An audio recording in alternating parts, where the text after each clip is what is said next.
Hello students, I am Omkar Mugdum, Fish Department, Gopalakrishna Gokhale College, Kolhapur. This is our third lecture for BSc second year, paper number 8, that is Waves and Optics second. Unit number 3, we already started unit number 3, chapter number 3rd, Polarization of the Light. This is third lecture for this chapter.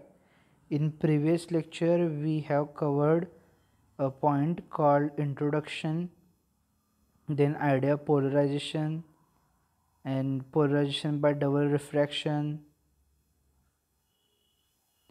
Huygens explanation of double refraction through uniaxial crystal, and positive crystal, negative crystal, characteristic of properties of calcite. In today's lecture we will see our next point, that is Nicol prism. Okay, Nicol prism is an optical device commonly used to polarize as well as analyze. म्हणजे पोलरायझर किंवा analyser म्हणून use केला जाते. त्यानंतर that is to produce polarised light. Polariser म्हणजे काय, simply लाईटला polarise करण्यासाठी जे डिव्हाइस वापरतात किंवा जे ऑप्टिकल डिव्हाइस आपण यूज करतो त्याला पोलरायझर म्हणते. हा निकोलस प्रिझमचा वापर पोलरायझर म्हणून होतो. आणि ॲनालायझर म्हणजे काय, analyse the state of polarisation of light respective. म्हणजेच जी एखादी लाईट पोलराइज आहे किंवा नाही, किंवा कुठल्या पोलरायझेशनच्या कुठल्या स्टेटमध्ये पोलराइज आहे, अनपोलराइज आहे, पार्शियल पोलराइज आहे, हे चेक करण्यासाठी ॲनालायझरचं काम पण निकोल प्रिझम करतो आहे. म्हणजे दोन प्रकार त्याचा यूज होतो, पोलरायझर आणि ॲनालायझर. ठीक आहे. Nicol prism is design by काय म्हटले, Nicol prism is design by William Nicol in 1820 is made up of a calcite crystal. Nicol prism हा डिझाईन कोणी केला आहे तर विल्यम निकोल नावाच्या सायंटिस्टने केला आहे 1820 सालामध्ये. कॅल्साईट क्रिस्टलचा यूज त्याने केलेला आहे यामध्ये. हा डायग्राम इथे ही निकोल प्रिझमची दाखवला. ठीक आहे, आपण बघणार डिटेलमध्ये काय काय. पहिल्यांदा बघा कन्स्ट्रक्शन आणि वर्किंग दिलं आहे त्याचं. Construction of Nicol prism is such that it removes one of the refracted ray, ordinary ray, by total internal refraction, so that the other refracted ray, external ray, is plane polarized emergent ray. Okay, आता बघा कॅल्साईट क्रिस्टलमध्ये double refraction होते आपल्याला माहिती आहे. मग आता ह्या Nicole प्रिझमची खासियत काय, तर काय करतोय हा जे रिफ्रॅक्शन, आता पहिल्यांदा इथं बघा इथं लाईट आली निकोल प्रिझममध्ये, ह्या निकोल प्रिझममध्ये लाईट रिफ्रॅक्ट झाली. आता दुसरं काय होतं, इथं पास होताना फक्त एक्स्ट्रॉर्डनरी इथं पुढं पास होतं, किंवा ही जी इथं आता दुसरं एक मीडियम आहे त्यांनी यूज केलं, पुढं आपण बघणार आहे ते. पण पास होताना फक्त एक्स्टर्नल रे पास होते. आणि हा जो काही इन्सिडेंट अनपोलाइज रे आहे ना, ऑर्डिनरी रेवाला, तो काय करतो आहे तसा रिफ्लेक्ट होत आहे, जे पुढे जात नाही तो. त्यामुळे आपल्याला प्लेन पोलराइज लाईट मिळते एक्स्टर्नल रेवाली. ठीक आहे. जो ऑर्डिनरी रेचा पार्ट आहे रिफ्रॅक्टेड, तो टोटली इंटरनल रिफ्रॅक्शनमुळं रिमूव्ह केला जातो आणि फक्त plane polarise light extraordinary ray, emergent ray म्हणजे बाहेर पडणारी रे आपल्याला मिळते. To construct Nicol prism, first of all the calcite crystal whose length is 3 times the width of the selected. आता ह्या केसमध्ये काय, कॅल्साईडचं जो क्रिस्टल निवडतात ना निकोल प्रिझम बनवण्यासाठी किंवा ते फॉर्म करण्यासाठी, तो कसा असला पाहिजे, तिथे लेंथ तिप्पट असली पाहिजे विड्थपेक्षा. म्हणजे ही जी लेंथ आहे ना आडवी, ती त्याच्या जाडीपेक्षा विड्थपेक्षा तिप्पट असली पाहिजे. हे म्हणजे प्रपोर्शन ठेवले जाते इथं निकोल प्रिझम करताना. द एंड्स ऑफ द रेम्बोहेड्रॉन रेम्बोहेड्रॉन काय, आपण हे ऑलरेडी इथं भेटलेलं बघा. हा जो बी डायग्राममध्ये दाखवतो ना, तो रेम्बोहेड्रॉन म्हणजेच पॅरलो साईडची जी साईड आहे त्यांना म्हटलेलं आहे. ईच फेस ऑफ द रेम्बोहेड्रॉन म्हणजे ही प्रत्येक साईड आहे. म्हणजे जो आपला कॅल्साईडचा क्रिस्टल आहे ना, तो ब्रेक झाल्यानंतर स्मॉल पीसेसमध्ये डिवाइड होतो, त्या पीसेसना रेम्बोहेड्रॉन म्हणतात. ठीक आहे, त्याचा इथं उल्लेख केलेला आहे. ठीक आहे. To construct the Nicol prism, first of all the calcite whose length हे झालं. The ends of the rhombohedron are ground until the edge of angle of 71 degree in principal section to reduces the 60%. आता जो म्हणजे आता ते कॅल्साईटचे जे बारके बारके तुकडे मिळणार आहेत ब्रेक झाल्यानंतरचे, तेच रेनबो हायड्रॉन असणार आहेत. त्यांचा एंड काय केलं जाते, ग्राउंड केलं जातं, म्हणजे आय थिंक म्हणजे घासून वगैरे कमी केला जातो आहे, जेणेकरून जो अँगल आहे प्रिन्सिपल सेक्शनसोबतचा इथं दिसतोय बघा 71 डिग्री, हा इथं दिसतो डी पॉईंटला, तो अँगल किती बनला पाहिजे तर 68 डिग्री बनला पाहिजे. अशा प्रकारे ते रिड्यूस केलं जाते. Then the crystal is cut along the plane AC perpendicular to the both principal section and the end faces. आता AC मधून हा क्रिस्टल काय केला जातो, कट केला जाते. म्हणजे ते अपोजिट फेसेस B आणि C ते असतील, आणि हा मधला जो ॲक्सिस आहे AC वाला तिथून तो कट केला जातो सिम्पली तो क्रिस्टल. नेक्स्ट काय म्हटलं आहे, the 2 cut faces are ground and polished. ते म्हणजे कट करतात वेळेस पॉलिश वगैरे करतात, तो ऑप्टिकली त्याला फ्लॅट करून टाकतात. And finally they are cemented together. आता त्यानंतर ते दोन जोडतात, त्याने 2 तुकडे केले ना AC मधून, ते परत जोडतात. मग जोडायसाठी काय वापरले बघा, transparent medium call Canada balsam. Canada balsam नावाचं एक मटेरियल आहे किंवा ट्रान्सपरंट मटेरियल आहे, ठीक आहे, ज्यातून लाईट पास होत्या. ते मध्ये लावून ते म्हणजे दोन्ही चिटकवलं जाते परत. म्हणजे हे आपल्याला नको आहे ना, हा ऑर्डिनरी एकच रे इमर्जंट बाहेर मिळालं पाहिजे, एक्स्ट्रा ऑर्डिनरी दोन्ही मिळायला नको, एकच पोलराइज लाईट मिळालं पाहिजे, त्यासाठी हे केले, लक्षात ठेवा. ठीक आहे. मग त्यानंतर आणखी काय म्हटलं आहे बघा, हे झालं कॅनडा बॅल्समनं यूज केलं जाते. The refractive index of a Canada balsam lies in between those ordinary ray and extraordinary in calcite. Ordinary रेची जी काही रिफ्रॅक्टिव्ह इंडेक्स आहे आपण भेटले आधी, रिफ्रॅक्टिव्ह इंडेक्स म्यू ऑर्डिनरी रेचा आणि एक्स्ट्राऑर्डिनरी रेचा, तो काय आहे म्हणजे त्या दोन्हीच्या मध्ये व्हॅल्यू ह्या कॅनडा बॅल्समची राहत्या, बॅल्समची राहत्या, एक रिफ्रॅक्टिव्ह इंडेक्स त्याची. For example for sodium light, example द्यायला सांगितलं तर सोडियम लाईटसाठी ही जी म्हणजे वेवलेंथ घेतल्या किंवा ती किती आहे तर सोडियम लाईट येलो लाईट असत्या 5890 त्याची वेवलेंथ असते लाईटची, यंगस्टरने दिल्या फक्त एक्झाम्पलसाठी. त्यासाठी बघा म्यू, त्याच्यासाठी म्यू नॉट, म्यू बी आणि म्यू ई. म्हणजे म्यू नॉट म्हणजे ऑर्डिनरी रेसाठी रिफ्रॅक्टिव्ह इंडेक्स, म्यू बी म्हणजे काय असणार आहे तर त्या कॅनडा ब्लॉसमसाठीचे रिफ्रॅक्टिव्ह इंडेक्स, आणि म्यू ई म्हणजे काय असणार आहे एक्स्ट्रा ऑर्डिनरीचे रिफ्रॅक्टिव्ह इंडेक्स. या केसमध्ये आपण समजा सोडियम सोर्स घेतला 5890 एक्स्ट्रा वेवलेंथ ह्या टाईपचा, तर त्या केसमध्ये रिफ्रॅक्टिव्ह इंडेक्स म्यू नॉट किती असते ऑर्डिनरीची 1.658 असत्या. त्यानंतर म्यू कॅनडा बॅल्सम किंवा म्यू बी किती असते 1.55 असत्या, आणि म्यू ई म्हणजे एक्स्ट्रा ऑर्डिनरीची रिफ्रॅक्टिव्ह इंडेक्स 1.486. बघा ते म्यू बीची व्हॅल्यू म्हणजे कॅनडा बॅल्सम जी रिफ्रॅक्टिव्ह इंडेक्स आहे ती म्यू नॉट आणि म्यू ई ह्यांच्यामध्ये आहे, तेच इथं लिहिलं, त्यासाठी एक्झाम्पल हे दिलं. ओके, हे झालं कन्स्ट्रक्शनचा पार्ट. निकोल प्रिझम कसा बनवतात, काय करतात ते हायड्रॉन असतात ते काय करतात म्हणजे रेनबो हायड्रॉन घेतात, म्हणजे त्या कॅल्साईट क्रिस्टलचे तुकडे ते म्हणजे घासून त्याला अँगल वगैरे सेट करतात, मधून AC हा सेक्शन आहे तो तिथून कट करतात, आणि तिथं हे जे काय कॅनडा बॅल्सम हे ट्रान्सपरंट मिडियम तिथं वापरले जाते, ज्याची रिफ्रॅक्टिव्ह इंडेक्स काय असणार आहे ऑर्डिनरी आणि एक्स्ट्रा ऑर्डिनरी रेच्या मधोमध असणार आहे. ठीक आहे. आता नेक्स्ट ह्याचं वर्किंग बघूया आपण कन्स्ट्रक्शन नंतर. वर्किंग काय, Canada balsam is optically denser than calcite for extraordinary. आता एक्स्ट्रा ऑर्डिनरी रेसाठी जो कॅनडा बॅल्सम आहे ते कसं असणार आहे तर ऑप्टिकली डेन्सर. डेन्सर आणि रेडियम मिडियम असतात. डेन्सर म्हणजे ज्यामध्ये नंबर ऑफ पार्टिकल जास्त राहणार, म्हणजे उदाहरणार्थ वॉटर. एअर हे रेअर मिडियम आहे, ज्यात जे मॉलिक्युल आहेत एअरचे किंवा पार्टिकल आहेत ते लांब लांब असतात, तिथून लाईट सहज पाहू शकते रेडियम मिडियममध्ये. आणि डेन्सर मिडियम म्हणजे वॉटर, जिथं मॉलिक्युल एकमेकांना जवळजवळ बाइंड केले असतात आणि त्यातून लाईट पास खूप म्हणजे लवकर, म्हणजे स्पीड लाईटची कमी होत्या.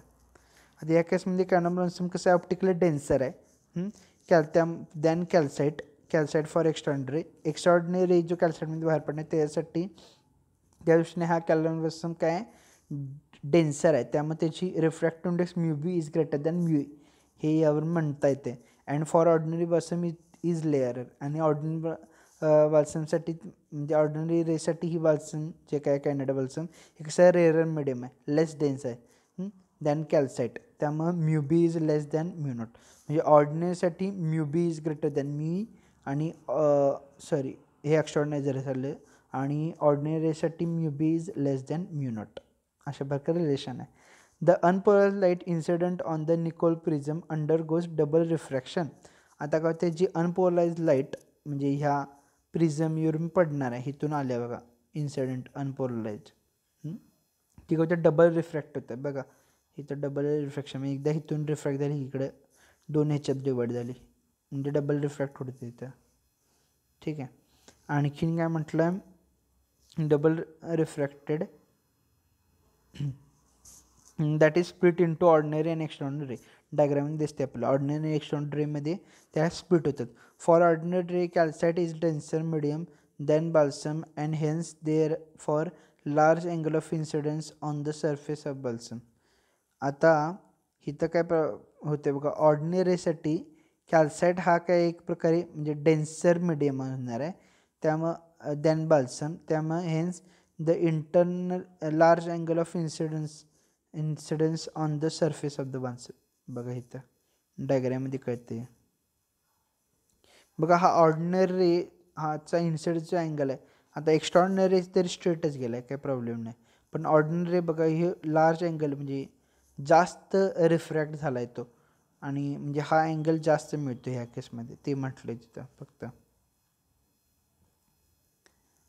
आणखीन काय म्हटलं बघा, and the indices on the surface of the balsam and ordinary gets refracted totally internal. ठीक आहे. आता ह्याच कारणामुळे काय होते, अँगल इन्सिडेंटचा जास्त असल्यामुळं तो जो काय ऑर्डिनरी रे आहे ना, तो गेट रिफ्लेक्टेड म्हणजे तिथं डबल पुढं परत त्याचं रिफ्रॅक्शन होत नाही, तर तो रिफ्लेक्ट होते म्हणजे माघारी परत जातो टोटली. त्या the critical angle is of the incident is about 16.9 degree.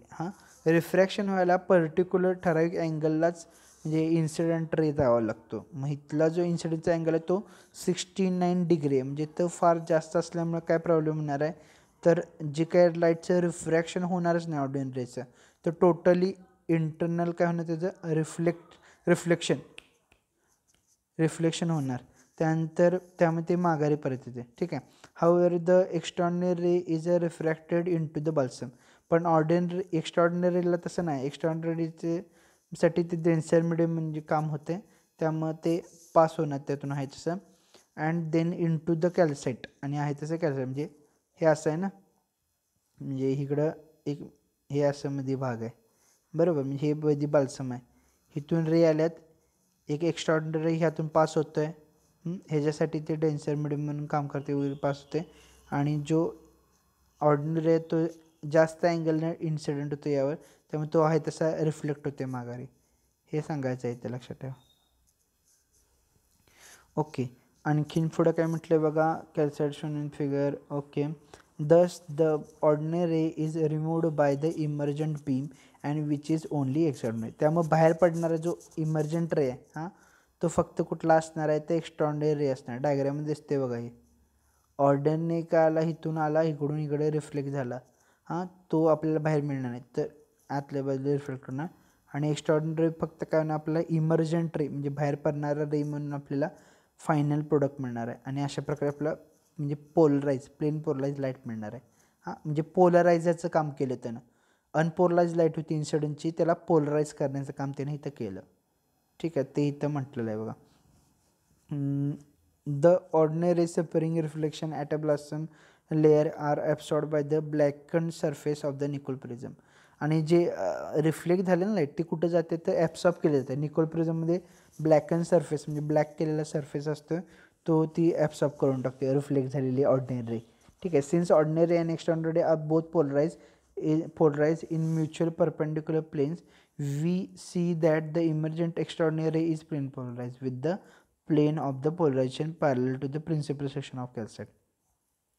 Simply यावरून एवढंच लक्षात ठेवा, ऑर्डिनरी बाहेर जातो रिफ्लेक्ट होते, आणि एक्स्ट्राऑर्डिनरी काय होते पोलराइज होतो. कारण जे ऑर्डिनरी आणि एक्स्ट्राऑर्डिनरी काय ते एकमेकांना म्युच्युअली परपेंडिक्युलर म्हणजे एकमेकांना परपेंडिक्युलर प्लेनमध्ये असतात ते. आणि इमर्जंट रे जो आहे एक्स्ट्राऑर्डिनरी तो प्लेन पोलराइज होतो आहे विथ काय plane of polarisation parallel to principal section. Principal section म्हणजे तो ही लाईन असते, आपण बैठले मागच्या लेक्चर, ही लाईन म्हणजे प्रिन्सिपल सेक्शन आहे, अपोजिट पॉईंटनं जोडून लिहिलं आहे. प्रिन्सिपल सेक्शनला ती लाईन पॅरलल राहते असं म्हटलं आहे ऑर्डिनरीचे. To principal section of calcite crystal. Okay, thus Nicol prism act as a polariser. जसं मी म्हटलं इथं अनपोलराइज इन्सिडेंट लाईटला त्याने कन्वर्ट कशात केलं, पोलराइज लाईटमध्ये केलं. म्हणजे निकोल प्रिझम काय म्हणून ॲक्ट झाला तर पोलरायझर म्हणून. As a emergent beam is polarise. हे काय रिझन तर प्लेन जी काय लाईट आपल्याला बाहेर पडणं मिळाली ते कसे प्लेन पोलराइज मिळाले एक्स्ट्राऑर्डिनरी. ठीक आहे, हे झालं निकोल प्रिझमचं ॲज अ पोलरायझर म्हणूनचं काम. आता ॲनालायझर म्हणून त्याचं काय काम कसं होते बघा. Nicol prism is an analyser. The Nicol prism can also used as an analyser that is to test the state of polarisation. Nicol प्रिझमचा वापर ॲनालायझर म्हणून पण होतो, म्हणजेच स्टेट ऑफ पोलरायझेशन. एखादी लाईट त्यावर इन्सिडेंट होते ना, त्याची स्टेट ऑफ पोलरायझेशन काय, म्हणजे ती लाईट पोलराइज आहे, प्लेन पोलराइज आहे, अनपोलराइज आहे किंवा पार्शियल पोलराइज आहे, वॉट एव्हर ती काय स्टेट ऑफ पोलरायझेशन ती फाइंड आउट करता येते इथं.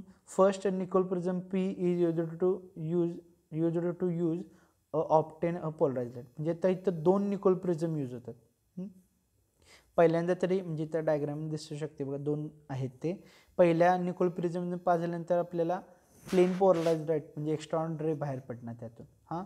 आणि त्यानंतर परत दुसऱ्या निकोल प्रिझममधून तो पास करतात आणि मग आपल्याला म्हणजे ॲनालाइज करून ते सांगते कुठली लाईट मिळेल वगैरे. ठीक आहे.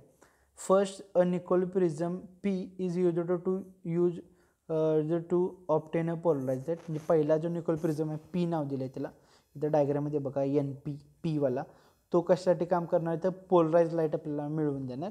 दिस polarise light when incident on another Nicol prism NA. दुसरा अनेक निकोल प्रिझम आहे NA नाव दिलं आहे त्याला, त्यामधून परत ती पोलराइज झालेली लाईट पहिल्या पोलराइज म्हणजे पहिल्या निकोल प्रिझम मिळणारी लाईट त्यातून परत पास केली जाते, इन्सिडेंट केली जाते सेकंड ह्याच्यावर. त्यानंतर नेक्स्ट आहे म्हणले with the principal section parallel to of the P. म्हणजे पॅरलल असं म्हणजे पॅरलली पाठवले जाते लाईन. म्हणजे त्या पीमधून जी निघणारी म्हणजे पेन पोलराइज लाईट आहे ती पॅरलली प्रिन्सिपल सेक्शनला पॅरलली पाठवली जाते असं म्हटले. आणखीन काय म्हटले बघा, then the extraordinary ray just passes through A and we receive fully intensity in the emergent beam. आता जसं ह्या A डायग्राममध्ये दाखवले आपल्याला काय होते इथे एक्झॅक्ट कसं घडते बघा. इथून अनपोलराइज लाईट आली. ओके, आता अनपोलराइज हा काय इथं ते बॉल्सनची रिफ्रॅक्ट इंडेक्स ते वगैरे, त्यामुळे काय होणार ही जी काही इन्सिडेंट रे त्यातला ऑर्डिनरी रे तो रिफ्लेक्ट होणार बॅकला आणि फक्त एक्स्ट्राऑर्डिनरी पास होणार प्लेन पोलराइज. परत तुम्ही कॅल्साइट क्रिस्टल टाकल्यानंतर हा तसा तो पास होणार इथून, म्हणजे जस्ट रेग्युलरली पास होणार तो पॅरलल दोन्ही एकमेकांना असल्यामुळे एक्स्ट्राऑर्डिनरी आहे तसा पास होणार इथं, काही प्रॉब्लेम येणार नाही. ठीक आहे. नेक्स्ट आता दुसऱ्या केसमध्ये काय होतं, now if the Nicol prism A is rotating. समजा आधी कसं होतं हे दोन एकमेकांना पॅरलल ठेवलेलं ना, म्हणजे इथं बघा हे दोन, हे आणि हे दोन एकमेकांना पॅरलल होते त्यामुळे एक्स्ट्राऑर्डिनरी डायरेक्ट पास व्हायची. आता समजा हे आहे तसं यातून म्हणजे लाईट पास केली, incident unpolarise light plane polarise मिळाली मला. आणि हा जो दुसरा म्हणजे प्रिझम आहे ना तो काय केला आहे रोटेटिंग म्हणजे फिरणार आहे असा गोल गोल, इकडे इकडे गोल गोल गोल अशा टाईप फिरणार आहे. तर त्या केसमध्ये काय होतं इथं मेन्शन केलं बघा आपण. Weight a minute. ओके, आता इथं बघा ह्या केसमध्ये काय होतं आहे rotating about the incident direction. म्हणजे इन्सिडेंट डायरेक्शन म्हणजे मधला ॲक्सेस राहणार आहे इन्सिडेंट डायरेक्शनच्या भोवती ती फिरत राहणार आहे ती A. त्यानंतर then intensity of emergent light goes on decreasing and finally become 0. या केसमध्ये काय होतं इथं कसं होतं एक्स्ट्राऑर्डिनरी डायरेक्ट पास व्हायची आणि इंटेन्सिटी म्हणजे ॲम्प्लिफाय व्हायची किंवा मॅक्सिमम इंटेन्सिटी इथं मला मिळायची लाईटची. इथं तसं होत नाही. इथं रोटेट केल्यानंतर काय होते हळूहळू त्या इन्सिडेंट इथं जी लाईट पडणार त्याची इंटेन्सिटी कमी कमी होत्या, म्हणजे कमी कमी लाईट होत जाते आणि शेवटी 0 होत्या डायरेक्ट या केसमध्ये. ठीक आहे, ते मेन्शन केले decreasing and finally become 0. That is no light emerges when the principal section of A becomes normal to the P. आता जेव्हा P आणि A पॅरलल होते तेव्हा लाईट डायरेक्ट पास व्हायची, पण जेव्हा तो P आणि हे A मधला प्रिन्सिपल सेक्शन म्हणजे आडवमधली लाईन आहे ती जेव्हा काय होत्या एकमेकांना नॉर्मल म्हणजे 90 डिग्री परपेंडिक्युलर होतं आहे, तेव्हा काय ते कुठलीच लाईट तिथून पास होऊ शकत नाही, 0 लाईट पास होत्या त्या केसमध्ये. त्यामुळे आपल्याला बाहेर काहीच लाईट मिळत नाही ह्या केसमध्ये. In this case extraordinary behave as a ordinary. आणि ह्या केसमध्ये काय होतं आहे, जसं मागच्या ए डायग्राममध्ये बघा ऑर्डिनरी काय झाली, रिफ्लेक्ट होऊन माघारी परत गेलेली, तसंच आता ह्या डायग्राममध्ये काय तसंच होणार आहे की जी एक्स्ट्राऑर्डिनरी आहे ना इथून बाहेर पडणारी, थांबा, ही जी एक्स्ट्राऑर्डिनरी इथून बाहेर पडली ना ती पण इथं म्हणजे ऑर्डिनरी प्रमाणेच काम करते, म्हणजे टोटल आहे तशी रिफ्लेक्ट होऊन जाते, म्हणजे पास होत नाही ती पण इथं. ठीक आहे, पहिल्या ह्याच्यात पास होते ना तशी इथं होत नाही असं म्हटलं. ठीक आहे, त्यानंतर in this case the extraordinary behaves like, okay हे झालं. And hence the totally reflected internal. त्यामुळे इथलं पण जी काय लाईट पडते ना इथून इथं पास जशी होते तशी इथं होत नाही, तर इथून पण ते रिफ्लेक्ट होतात, टोटली इंटरनल रिफ्लेक्शन. मग ती ऑर्डिनरीसाठी सारखी ॲक्ट करायला असं म्हटलं. ठीक आहे, त्यानंतर this position of A with respect to P is the crossed position. आणि पीच्या दृष्टीने ही जी काय एची पोझिशन आहे त्याला आपण क्रॉस्ड पोझिशन म्हणतो, जे डायग्राम बीमध्ये दाखवलं. हां, पॅरल पोझिशन एमध्ये आहे आणि बीमध्ये क्रॉस्ड पोझिशन आहे. Okay, thus the Nicol A is used to test the state of polarisation of the light incident on the. अशा प्रकारे काय केलं ते लाईटचा उपयोग म्हणजे पोलरायझेशनची स्टेट फाइंड आउट करण्यासाठी, एखाद्या लाईटची पोलरायझेशनची स्टेट फाइंड आउट करण्यासाठी निकोलचा जो प्रिझम आहे ए या ठिकाणी हा polarisation of light incident ray जे असणार आहे ते स्टेट फाइंड आउट करण्यासाठी वापरले जाते. म्हणजे या निकोल क्रिस्टलचे 2 युजेस आहेत लक्षात ठेवा. कुठले तर पोलरायझर म्हणजे अनपोलराइज लाईट काय करायची, पोलराइज करून द्यायची. आणि दुसरा यूज काय तर ॲनालायझर म्हणजे जी काही इन्सिडेंट लाईट आहे ती टेस्ट करायची, म्हणजे कुठल्या स्टेट ऑफ पोलरायझेशनमध्ये ते आपल्याला फाइंड आउट करायचे. अशा प्रकारे हा इथं पॉईंट कम्प्लीट होतं. ठीक आहे, आय होप तुम्हाला हा पॉईंट कळाला असेल. थँक्यू.